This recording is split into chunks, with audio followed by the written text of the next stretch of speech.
Ligament reconstruction surgery ചെയ്തതിനു ശേഷം നിങ്ങൾ ചെയ്യുന്ന എക്സസൈസസ് എല്ലാം തന്നെ നീ ജോയിന്റിന്, അതായത് കാൽ മുട്ടിന് മാത്രമുള്ളതല്ല.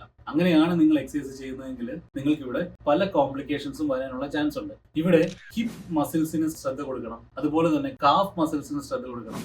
ഇനി ആംഗിൾ റിലേറ്റഡ് ആയിട്ട് എന്തെങ്കിലും ഇഷ്യൂസ് ഉണ്ടെങ്കിൽ അതിന് ശ്രദ്ധ കൊടുക്കണം. ഇതെല്ലാം നമ്മൾ ശ്രദ്ധ കൊടുത്ത് വരുമ്പോഴാണ് ഗ്രാഫ്റ്റ് എടുത്തത് ഏത് ഭാഗത്ത് നിന്നാണ് എന്നുള്ളത് നമ്മൾ മനസ്സിലാക്കുന്നത്. അപ്പോൾ ഇതിനും നമ്മൾ വളരെയധികം ഇമ്പോർട്ടൻസ് കൊടുക്കേണ്ട കാര്യമുണ്ട്. ഇനി ഇത്രയൊക്കെ ഇമ്പോർട്ടൻസ് കൊടുത്താലോ ഓപ്പോസിറ്റ് ലെഗിലും വളരെയധികം ഇമ്പോർട്ടൻസ് കൊടുക്കണം. ഇതൊന്നും കൊടുത്തില്ലെങ്കിൽ റീഹാബ് പ്രോട്ടോകോൾ കംപ്ലീറ്റ് ആവില്ല. അല്ലാണ്ട് ഞാൻ എക്സസൈസ് ഒക്കെ ചെയ്യുന്നുണ്ട്, 1, 2, 3 എക്സസൈസ് ചെയ്യുന്നുണ്ട് എന്ന് പറയുമ്പോൾ ഒരിക്കലും റിക്കവറിലേക്ക് നിങ്ങൾക്ക് വരാൻ സാധിക്കാത്തത് അതുകൊണ്ടാണ് ഇത്രയും വലിയൊരു ലോങ് ഡ്യൂറേഷനിൽ കുറേയധികം സെറ്റ് ഓഫ് എക്സസൈസസ് വെച്ചിട്ട് അതിനെ ഡിസൈൻ ചെയ്തിട്ട് അതിനൊരു പ്രോട്ടോകോൾ എന്ന് വിളിക്കുന്നത്. അപ്പോൾ പ്രത്യേകം നിങ്ങൾ ശ്രദ്ധിക്കുക, എക്സസൈസസ് നിങ്ങൾ ചെയ്യുന്ന സമയത്ത് പ്രോപ്പറായ രീതിയിലുള്ള റീഹാബ് പ്രോട്ടോകോൾ തന്നെ നിങ്ങൾ ഫോളോ ചെയ്യുക. എന്തിനാണെന്ന് വെച്ച് കഴിഞ്ഞാൽ വളരെ ഒരു ചെറിയ ടൈം പീരീഡിലേക്കായിരിക്കും നിങ്ങൾ എക്സസൈസ് ചെയ്യുക. ജീവിതകാലം മുഴുവൻ ഒന്നും നിങ്ങൾ എക്സസൈസ് ചെയ്യേണ്ട വരില്ല.